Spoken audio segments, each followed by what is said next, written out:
Daily. Taste.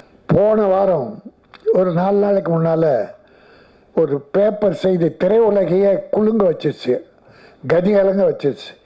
நடிகர் திலகம் சிவாஜி கணேசன் வீடு ஏலம். பத்திரிகை டிவி பூரா கதறிச்சு. இந்த தமிழகத்தை தமிழ் மக்களை நடிப்பின் மூலமாக உலகில் கொண்டு போய் சேர்த்தவன்.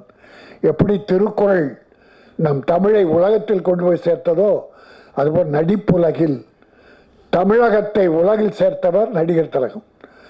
250 படத்துக்கு மேல் நடித்தார். புகழ், கட்டபொம்மன், எவ்வளோ திருவிளையாடல், விதவிதமான படங்கள். அவர் நடைய நடிப்பு, கன்னத்தின் நடிப்பு. அப்படிப்பட்ட சினிமா உயர்த்திய அவருடைய வீடு ஏலம் போது பல பேர் பதறி போனார்கள், கதறினார்கள். நான் அழுதேன். சிவாஜி கணேசன் குடும்ப வீட்டுக்கா இந்த கதின்னு. அது தம்பி யூடியூப்பில் நிறைய பெருசாக போட்டாங்க. அது பெரிய வைரல் ஆயிடுச்சு. அதோட ரிசல்ட் என்னென்னா, இன்னும் காலையில் பிரபு எனக்கு ஃபோன் பண்ணார். நடிகர்களுடைய மகன் பிரபு டைமண்ட் பாபு ஃபோன் எனக்கு போட்டு என்னை பேச சொல்லி டைமண்ட் பாபு போட்டு கொடுக்க பிரபு பேசினார். அண்ணே, உங்கள் பேச்சை கேட்டு நான் அழுதுட்டேன்.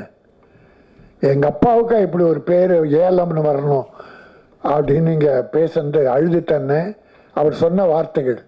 ஆனால் இதில் உண்மை பாதி தான்னார். என்னன்னு, அந்த வீடு அப்பா என் பேரில் எழுதியிருக்காருன்னு, பிரபு பேரில் சிவாஜி எழுதியிருக்காராம். இதை எப்படியோ மாற்றி என்னமோ பண்ணியிருக்காங்கன்னு. அதெல்லாம் நான் சொல்ல விரும்பலை. குடும்பத்தில் ஏதோ தப்பு நடந்துருச்சு, அதனால் ஏலம் போகாதுன்னு.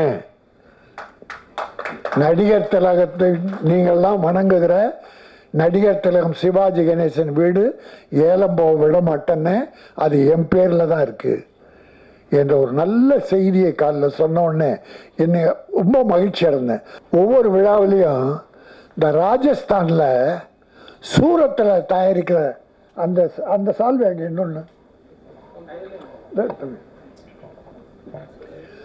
இது ராஜஸ்தானில் சூரத்தில் தயாரிக்கிறது. ஒரு முகம் கூட தொடக்க முடியாது அப்படி. ஆனால் ரொட்டேஷனில் வரும். ஒரு 5 விழாவில் திருப்பி போட்டுக்கலாம். நான் இது ஒரு வேண்டுகோளா, வைக்காதீங்க.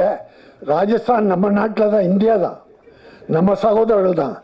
ஆனால் தமிழ்நாட்டில் திருப்பூர், கோயம்புத்தூர், ஈரோடு, இங்கே செங்கல்பட்டு, அரக்கோணம், நம்ம நெசவாளி இருக்கான்ல என் சகோதரன், அவன் தயாரிக்கிற இந்த துண்டை போடணுமா? நம்ம குடும்பத்தை வாழ வைக்கணுமா? தொழிலாளியை காப்பாற்றணுமா? இப்போ என் தமிழ் படம் எடுக்கணும்னா நான் போராடுறேன். தமிழ் தொழிலாளியை வச்சு தான் எடுக்கணும். இங்கே தொழிலாளி தமிழ்னா, நீ வேற மாநிலத்தெல்லாம் பற்றாக்குறை ஏற்பட்டால் பத்தலை, என் தமிழ் தொழிலாளி பத்தலை, என் தமிழ் நெசவாளி துணி பத்தலைன்னா அடுத்த மாநிலம், நம்ம மாநிலம் தான். அதெல்லாம் நான் வேறுபாடு காணலை. அப்படிப்பட்ட யூஸ் பண்ணாம தவிர தமிழுக்கு முதலிடம், அப்புறம் தான் ஆங்கிலம், அதுக்கப்புறம் இன்னொன்று. இப்போ தகராறு, பெரிய தகராறு நடந்துக்கிட்டு இருக்கு. தமிழ் அடுத்த ஆங்கிலம், அடுத்தது அவங்க விருப்பப்படி படிக்கணும். அதால் முதல்ல கைத்தறி தமிழ்நாட்டில், அப்புறம் தேவைப்பட்டால் முரளிக்கு மட்டும் இதை போடுறேன். Taste Daily. Taste.